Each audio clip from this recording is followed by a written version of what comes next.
Morning students. हमने अचालक गोला जो था उसके अंदर और उसके बाहर और सतह पर हमने विद्युत क्षेत्र की तीव्रता हमने पढ़ ली थी। अब हमें चालक गोले के अंदर हमें विद्युत क्षेत्र की तीव्रता पढ़नी है। ठीक है, तो हमने ये चालक गोला ले रखा था, कैपिटल आर त्रिज्या का है और ये स्मॉल आर त्रिज्या का हमने अंदर एक गोला माना सॉरी। और इसमें जो आवेश की मात्रा है वो क्यू डैश है और बाहर वाला जो पूरा गोला है उसमें आवेश की जो मात्रा है वो स्मॉल क्यू है। ठीक है, पूरा जो ये देखो पूरा ये जो गोला है, पूरा गोला है, उसमें जो आवेश टोटल आवेश है वो तो है क्यू, स्मॉल क्यू, और इसके अंदर अंदर जो आवेश है उसमें है स्मॉल क्यू। ठीक है, तो सबसे पहले हमें स्मॉल क्यू ज्ञात करना है, क्योंकि गाउस के नियम का अनुप्रयोग क्या है? गाउस के नियम का अनुप्रयोग ये है कि हमें वो आवेश लेना है जो हमने काल्पनिक आकृति बंद की थी उसके अंदर कितना आवेश है, अर्थात हमें गाउस के नियम में जो सिग्मा क्यू आएगा उसमें हमें सिग्मा क्यू की जगह क्यू डैश लेना है। आप इतनी बात समझ लो, ठीक है ना, क्योंकि गाउसीय पृष्ठ कौन सा है? ये गाउसीय पृष्ठ, और गाउस का नियम क्या कहता है कि गाउसीय पृष्ठ के अंदर जितना आवेश है उसका 1/ε गुना होता है। तो हमें ये आवेश ज्ञात करना है पहले, अर्थात हमें क्यू डैश आवेश ज्ञात करना है। ठीक है, तो क्यू डैश बराबर क्या होता है? आवेश बराबर क्या होगा? आयतन आवेश घनत्व गुणा आयतन। तो आयतन आवेश घनत्व रो है और आयतन कितना है? 4/3 पाई आर क्यूब। अब जो ये आवेश घनत्व है, ये आवेश घनत्व अंदर वाले गोले के और बाहर वाले गोले का जो आवेश घनत्व है वो बराबर होता है। जितना अंदर वाले गोले का आवेश घनत्व होता ही बाहर वाले गोले का भी आवेश घनत्व होता है। आवेश घनत्व कभी भी नहीं बदलता। ठीक है, तो यहाँ इस रो की जगह हम क्या लिख सकते हैं? आवेश बटा आयतन। आयतन आवेश घनत्व का अपन सूत्र जानते हैं। आयतन आवेश घनत्व क्या होता है? आवेश बटे आयतन। ठीक है, तो ये आवेश बटे, अब इसका हमने किसका आयतन लिया है? ये बड़े वाले गोले का। क्यों? क्योंकि हमें क्यू डैश का मान जो है वो क्यू के रूप में ही पता करना है। तो ये हमने रो की जगह क्या ले लिया? क्यू बटे बड़े वाले गोले का आयतन, बाहर वाले गोले का आयतन। तो यहां से 4/3 पाई और ये 4/3 पाई ये कट जाएगा, तो बचेगा क्या? क्यू डैश बराबर क्यू डैश बराबर क्यू गुणा स्मॉल आर क्यूब बटे कैपिटल आर क्यूब। ये देखिए यहां से स्मॉल आर क्यूब बटे कैपिटल आर क्यूब। क्लियर है? अब गाउस के नियम वाला लेना है। गाउस के नियम का नहीं, सॉरी, ये निर्गत फ्लक्स का जो मान है वो लेना है पहले। तो फ्लक्स का मान वही हमारा, मैंने 3 बातें बता रखी है, तीनों बातों में, और सबसे पहला पॉइंट अपन पढ़ रहे हैं भाई। ठीक है, निर्गत फ्लक्स की परिभाषा से फाई ज्ञात करना। तो फाई ई बराबर ई डॉट ds, डॉट हटाएंगे तो कोस आएगा। ठीक है, और थीटा का मान कितना है? 0। देखिए डायग्राम में यहाँ E और ds दोनों सेम डायरेक्शन में बाहर की ओर, इसलिए थीटा का मान कितना होगा? 0 डिग्री। और कोस 0 का मान कितना होता है? 1 होता है। E कहाँ चला जाएगा? बाहर चला जाएगा, क्योंकि E का मान समान है। और संपूर्ण पृष्ठीय क्षेत्रफल के लिए ये समाकलन जो लगा रखा है इसमें पूरा क्षेत्रफल आ जाएगा, और पूरे क्षेत्रफल का मान कितना है? 4 pi r square, small r square. आ गया समझ में? तो ये हमने फ्लक्स की परिभाषा से हमने फाई निकाल लिया। यहाँ तक समझ में आ गया? सबसे पहले हमने क्यू डैश निकाला, जो अंदर हमने छोटा गोला माना है, जो गाउसीय पृष्ठ माना है, उसके अंदर आवेश कितना है वो हमें ज्ञात करना जरूरी था। वो क्यों जरूरी था? क्योंकि गाउस के नियम के अनुप्रयोग में या गाउस के नियम में जो हमने सिग्मा क्यू लिया था वो क्यू डैश ही है। गाउस का नियम आपको याद होगा, मैं थोड़ा सा रिपीट कर देती हूं कि काल्पनिक आकृति के अंदर निहित कुल आवेश सिग्मा क्यू का 1/ε गुना होता है। तो बंद आकृति हमने जो भी मान रखी है, जहां भी मान रखी है, उसके अंदर जितना भी आवेश होगा वही क्या कहलाएगा? सिग्मा क्यू कहलाएगा। और अंदर देखिए, आपने यहाँ देखा, ये माना हमने गाउसीय पृष्ठ, काल्पनिक पृष्ठ ही मान रखा है, इसके अंदर यहाँ कितना आवेश है? Q dash.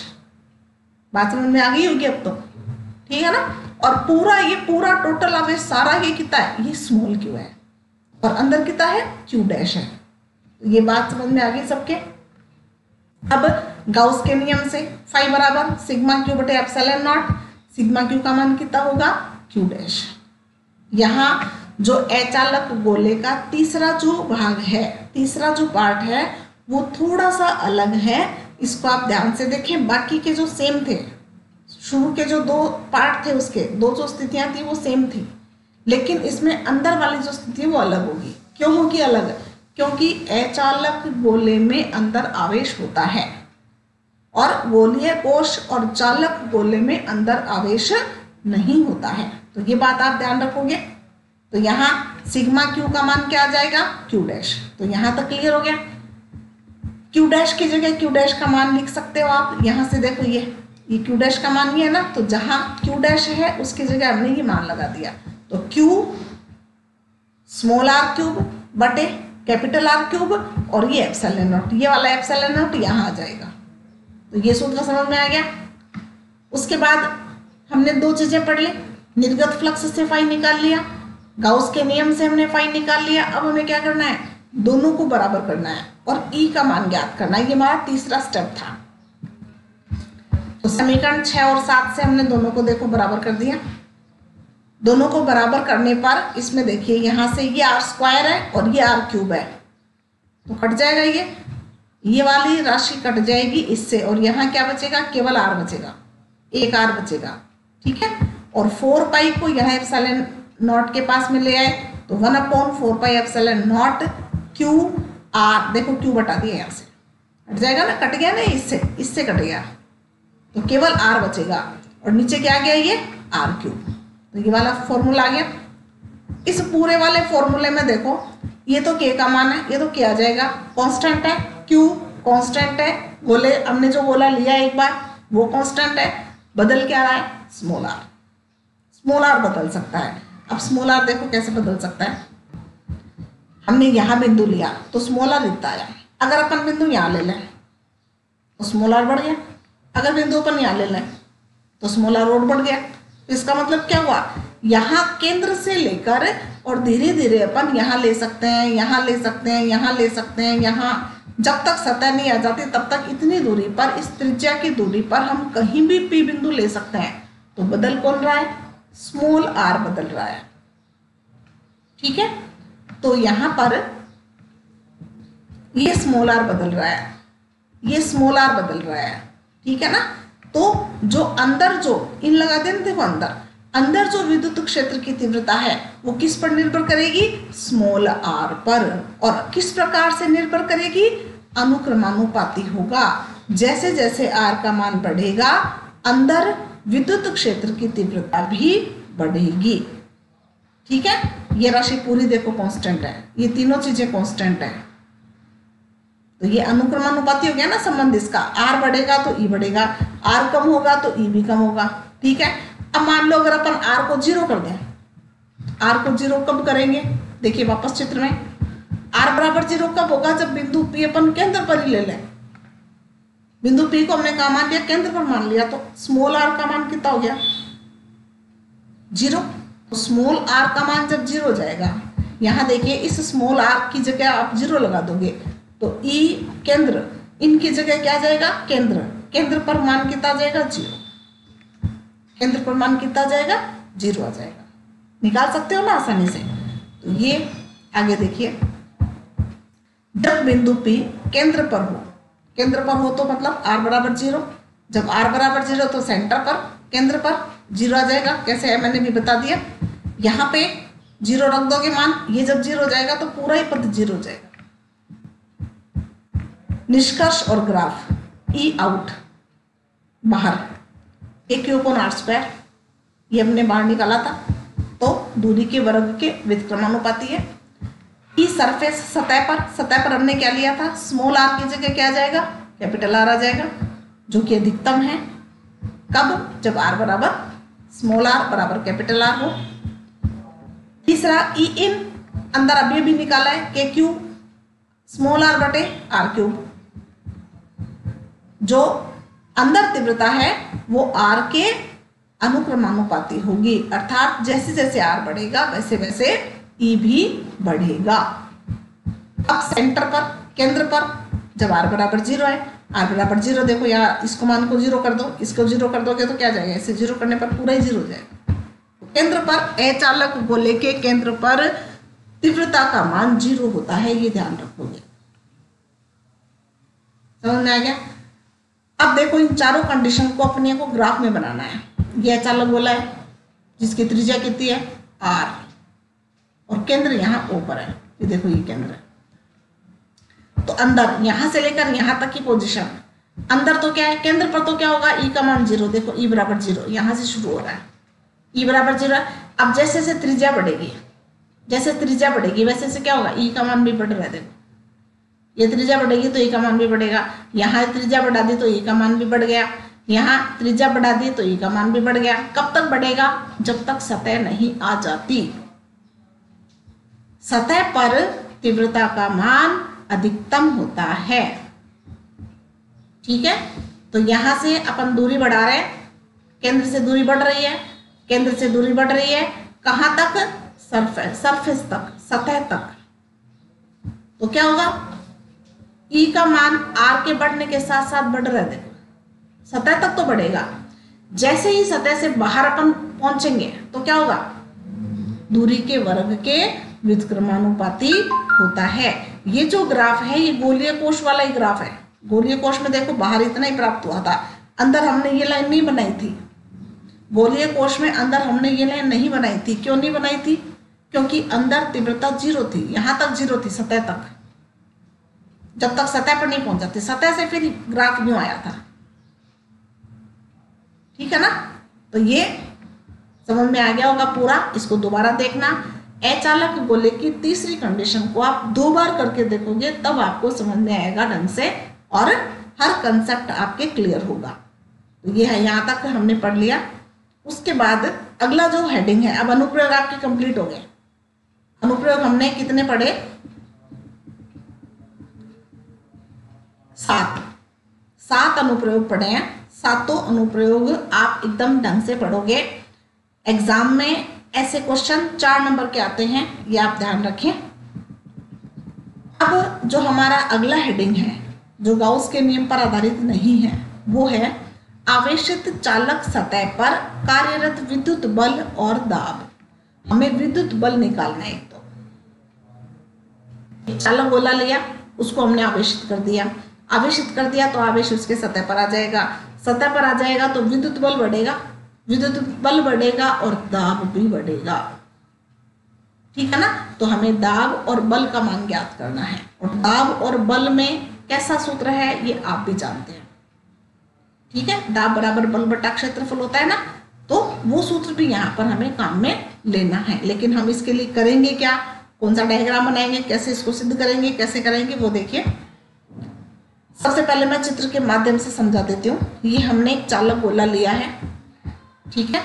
इस चालक गोले में A, B और ये C, ठीक है। ये पूरा जो पृष्ठ है वो ABC से है भरा हुआ, और इस पर ये Q आवेश देखो समान रूप से वितरित है, और ये इसका केंद्र ले लो, O इसका केंद्र है, Q हमने कोई अंदर बिंदु ले रखा है।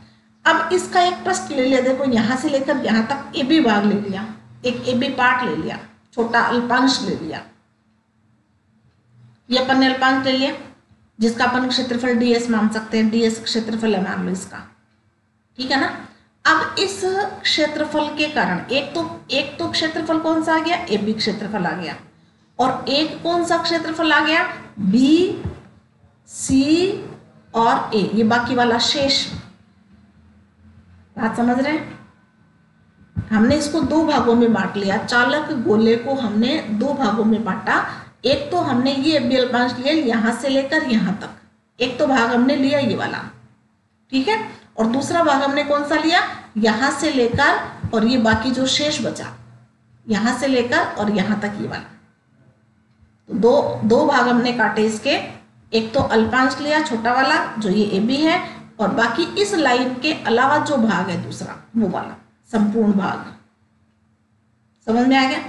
अब इसके बाद हमने क्या किया, 2 बिंदु लिए, एक तो बाहर है, एक तो गोले के बाहर बिंदु P है और एक गोले के अंदर बिंदु Q है। ठीक है, अब पहले बाहर वाले बिंदु पे अपन चर्चा करते हैं। बाहर वाला बिंदु अपन समझते हैं कि कैसे है। बाहर वाले बिंदु P पर दो तीव्रताएं होगी, E1 और E2। दो तीव्रताएं कौन सी होगी? एक तीव्रता तो इस पृष्ठ के कारण होगी, AB पृष्ठ के कारण जो तीव्रता होगी वो तो मान लो E1 है, और शेष जो पृष्ठ है यहां से लेकर ये जो बाकी पृष्ठ है, इस बाकी पृष्ठ के कारण जो तीव्रता होगी वो मान लो E2 है। कहने का मतलब यह है कि पूरे पृष्ठ को हमने दो भागों में बांटा।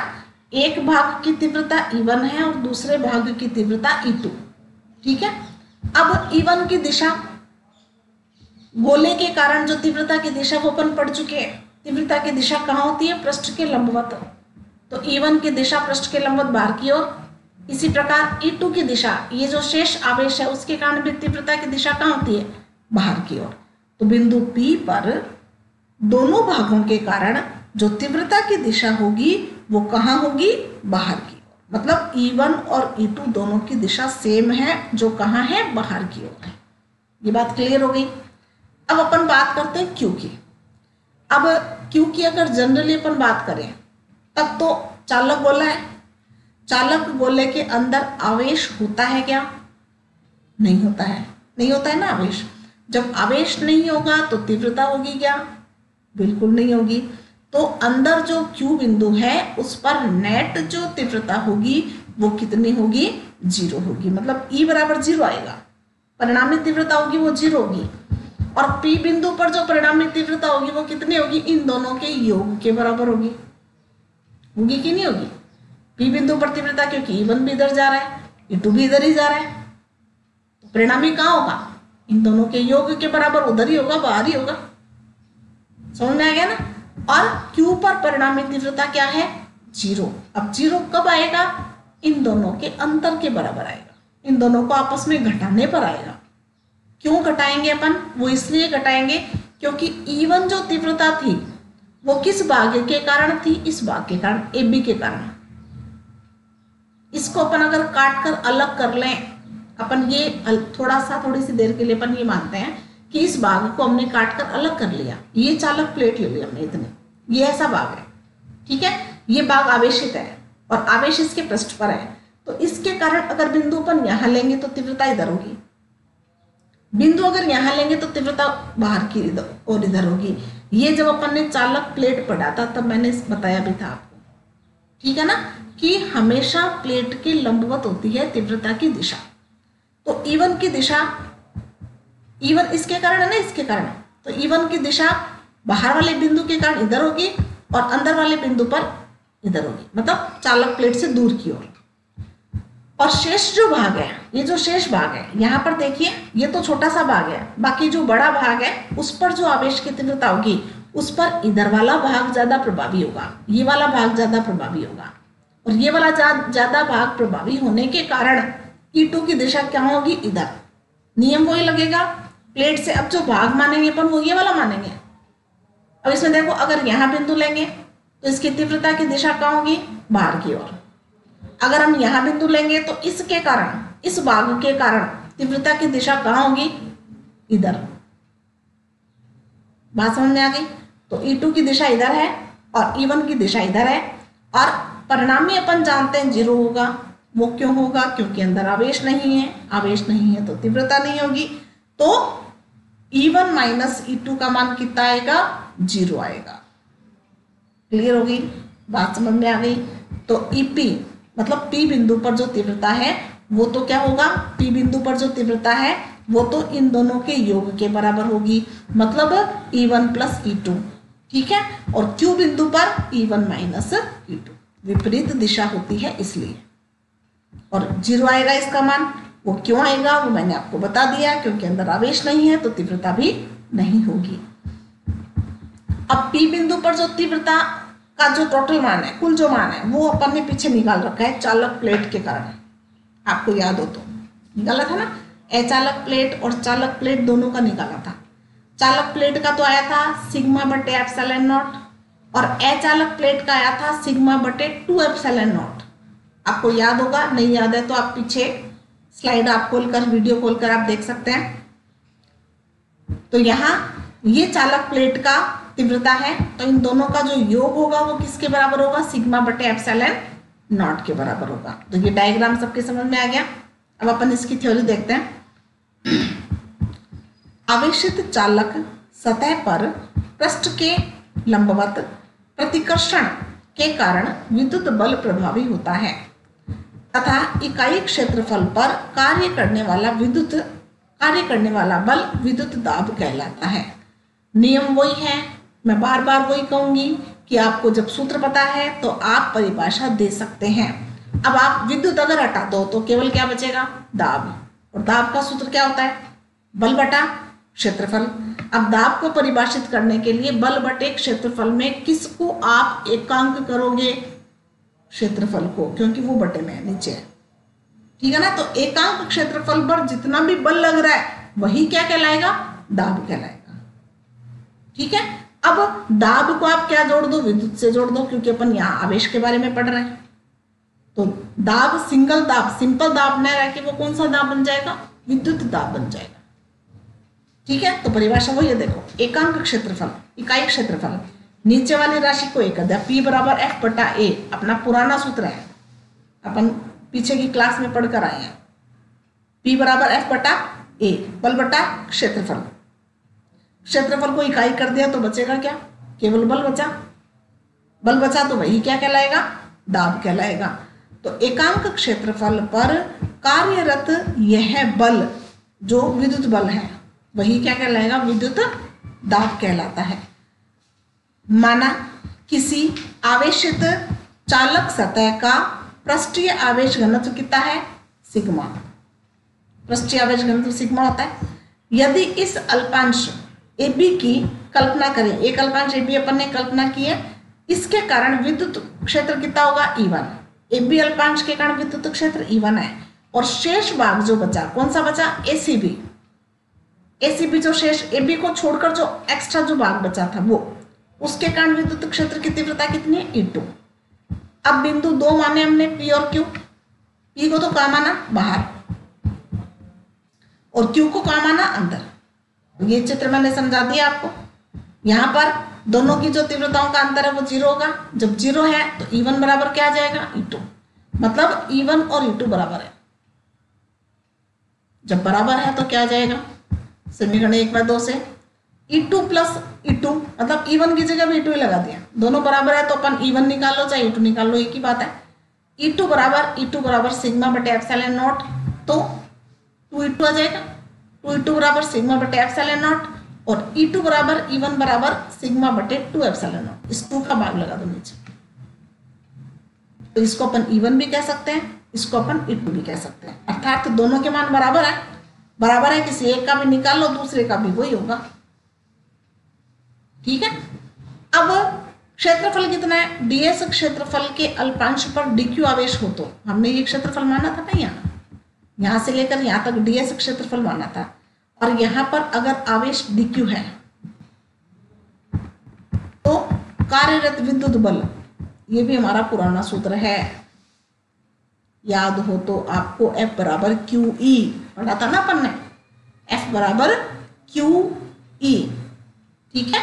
तो F क्या है, Q क्या है, अल्पांश है, तो F भी क्या होगा, अल्पांश होगा, तो DF बराबर DQ गुणा E2 ले लो चाहे E1 ले लो, दोनों बराबर है, यहाँ E2 भी लिख सकते हो, यहाँ E1 भी लिख सकते हो, ठीक है। अब यहाँ पर किसका मान रखा है, सिग्मा गुणा ds, Q का मान लिख सकते हैं ना, क्या होता है, सिग्मा बराबर dq बटे ds। ये सारे पुराने सूत्र हैं जो बार बार यहाँ आ रहे हैं, आप उनको अलग से नोट रखें। सिग्मा बराबर आवेश घनत्व, पृष्ठीय आवेश घनत्व, रेखीय आवेश घनत्व, आयतन आवेश घनत्व, लैम्डा, सिग्मा, गामा हम पढ़ चुके हैं, लैम्डा, सिग्मा और रो, ये तीनों अपन पढ़ चुके हैं, ठीक है ना।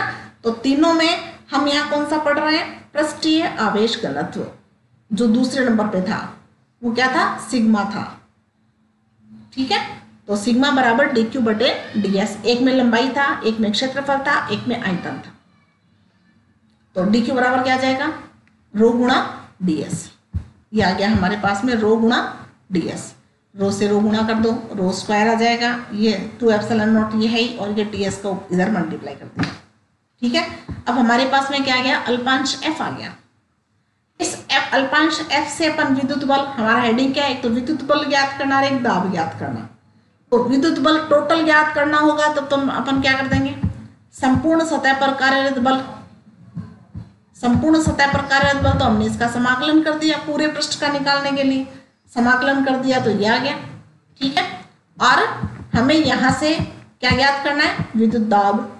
जब दाब ज्ञात करेंगे तो क्या करेंगे, इस ds का इधर भाग लगा दो, कर सकते हैं ना। दाब बराबर क्या होता है, विद्युत दाब P इलेक्ट्रिक, EL लिख रखा है यहाँ पे, विद्युत दाब।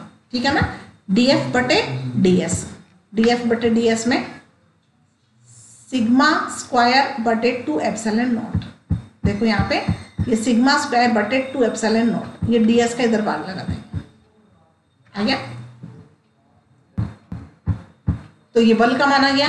और यहाँ पे ये देखिए अपन ने थोड़ा सा इसको हमें रूप चेंज करना है, इसका जो फॉर्म है वो हमें चेंज करना है। ठीक है ना, तो सिग्मा की जगह अपन हमने मान रखना है। सिग्मा की जगह अपन क्या मान रख सकते हैं बताओ, सिग्मा की जगह अपन क्या मान रख सकते हैं, यहाँ देखिए आप, ये देखिए E बराबर क्या होता है, रो अपॉन एप्सिलॉन नॉट। तो रो बराबर क्या आ जाएगा, E गुणा एप्सिलॉन नॉट। आ सकता है क्या, सिग्मा बराबर E गुणा एप्सिलॉन नॉट। तो यहाँ पर देखिए इस सिग्मा की जगह हम क्या लगा देंगे, E गुणा एप्सिलॉन नॉट, और दोनों का क्या लग जाएगा, स्क्वायर लग जाएगा। तो यहाँ E बराबर, ये देखो लिख भी रखा है यहाँ पे, E बराबर सिग्मा बटे एप्सिलॉन नॉट। तो सिग्मा बराबर एप्सिलॉन नॉट गुणा E, और ये यहाँ सिग्मा स्क्वायर था तो इनका भी स्क्वायर आ जाएगा। एक एप्सिलॉन नॉट से एक एप्सिलॉन नॉट कट जाएगा, ये कट गया इससे, तो बचेगा क्या, 1/2 एप्सिलॉन नॉट और ये E स्क्वायर। ये किसका दाब आ गया, P इलेक्ट्रिक, मतलब विद्युत दाब। तो ये तो विद्युत बल है और ये विद्युत दाब है। इसका सूत्र ये भी हो सकता है, मतलब जो हमने ऊपर पढ़ा था, ये जो हमने पढ़ा था ये भी हो सकता है, और अपन इसका सूत्र ये भी लिख सकते हैं। न्यूमेरिकल जैसे भी मान लो जो भी बात हमें दी हुई है न्यूमेरिकल में, तो ये दोनों सूत्र आप याद रखोगे, सिग्मा के रूप में भी याद रखोगे और विद्युत क्षेत्र के रूप में भी इसके मान को आप याद रखोगे। तो यहाँ तक सबके समझ में आ गया। अगला जो बिंदु है वो है लास्ट आपके इस चैप्टर का, इसके बाद आपका चैप्टर खत्म हो जाएगा, फिर अपन न्यूमेरिकल करेंगे। आवेशित साबुन के बुलबुले का संतुलन। साबुन के बुलबुले के बारे में तो अपन ने 11वीं क्लास में पढ़ा था, आपको याद भी होगा। साबुन का बुलबुला, एक अपन ने पानी की बूंद पढ़ी थी, एक अपन ने ये पढ़ा था कि बुलबुले को अगर पानी के अंदर डाल दें तो दाब अधिक के कितना लगेगा। तो ये सब अपन पढ़ चुके थे 11वीं क्लास में। अब हमने क्या कर दिया, उसको आवेशित कर दिया। आवेशित करने पर कंडीशन थोड़ी सी बदल गई। ठीक है, तो शुरू में प्रारंभ में अपन क्या लेते हैं कि साबुन के बुलबुले में दाब अधिक्य P एक्स्ट्रा, P अतिरिक्त पृष्ठ तनाव T के द्वारा संतुलित होता है। तो ये डिटेल में आपको जाने की आवश्यकता नहीं है। साबुन के बुलबुले में अंदर भी वायु है बाहर भी वायु है, तो कितना होगा दाब अधिक्य 40/R। ठीक है, बूंद में कितना होता है 2T/R। ठीक है, और बुलबुले को अगर पानी के अंदर डुबो दिया जाए तो कितना होता है 2T/R। ये तीनों कंडीशन मैंने आपको बता रखी है। तो ये साबुन के बुलबुले का जो दाब अधिक्य है वो कितना होगा 40/R। ये बात क्लियर हो गई। अब हमने देखो क्या किया, दाब अधिक्य का मतलब तो आप जानते ही हैं। दाब अधिक्य का मतलब क्या होता है, जो बुलबुला है या जो भी बूंद है उसके बूंद के अंदर का दाब और बूंद के बाहर के दाब का अंतर, वो दाब अधिक्य कहलाता है। दाब में अंतर ही दाब अधिक्य कहलाएगा। ठीक है, अब हमने इसको क्या किया, साबुन के, ये तो कब है जब हमने इसको आवेशित नहीं कर रखा, उस कंडीशन में दाब अधिक्य है। अब अगर हम उस साबुन के बुलबुले को आवेशित कर दें तब दाब अधिक्य किसके बराबर होगा, या किन दोनों को जोड़कर 40/R आएगा या किसको घटाने पर 40/R आएगा, वो हमें पढ़ना है। ठीक है, और आवेशित करने पर जो दाब लगेगा वो कितना लगेगा, वो अभी अभी अपन ने यहाँ पे पढ़ा है, कितना लगेगा, सिग्मा स्क्वायर बटे 2 एप्सिलॉन नॉट। ये बुलबुले को आवेशित करने पर जो दाब बढ़ेगा वो ये बढ़ेगा। आगे बात समझ में? तो ये तो अपन पढ़ चुके हैं, ये क्या होता है, P एक्स्ट्रा 40 बटे R। समझ में आ गया? अब हमने क्या किया, गोले को हमने कर दिया आवेशित। अब जब गोले को हम आवेशित कर देंगे, गोले को हम आवेशित कर देंगे, आवेशित करने पर इलेक्ट्रिक दाब, विद्युत दाब काम करेगा। विद्युत दाब कितना होता है, सिग्मा स्क्वायर बटे 2 एप्सिलॉन नॉट, ये होता है, ये अपन ने पढ़ा है। अब इस कंडीशन में जब आवेशित कर दिया उसको, तो आवेश के कारण भी तो आवेशों के मध्य प्रतिकर्षण लगेगा। आवेशों के मध्य प्रतिकर्षण लगने पर क्या होगा कि वह बाहर की ओर फैलेगा। तो पहले तो बाहर की ओर फैलने के लिए जो पृष्ठ तनाव था वो केवल दाब अधिक को ही रोक रहा था, जो अंदर दाब की अधिकता थी उसी को रोक रहा था। अब उस पृष्ठ तनाव को किसको रोकना पड़ेगा, इलेक्ट्रिक दाब को भी, विद्युत दाब को भी रोकना होगा। तो अब संतुलन की अवस्था क्या जाएगी, जो अब अतिरिक्त दाब है वो और इलेक्ट्रिक जो फील्ड है, इन दोनों का जो योग होगा अब 40/R को संतुलित करेगा। यहाँ T क्या है, पृष्ठ तनाव। तो पृष्ठ तनाव अब किन किन को संतुलित करेगा, इन दोनों के योग के बराबर होगा 40/R। किस कंडीशन में, जब हम गोले को आवेशित कर देते हैं तब। तो ये इसका मान कितना होता है, इलेक्ट्रिक, ये मान ये होगा, और इसका मान को यहाँ रख देंगे और इसका पक्षांतरण कर देंगे हम इधर, तो माइनस हो जाएगा ये। तो 40/R माइनस सिग्मा स्क्वायर बटे 2 एप्सिलॉन नॉट, ये किसके बराबर आ जाएगा, दाब में अंतर।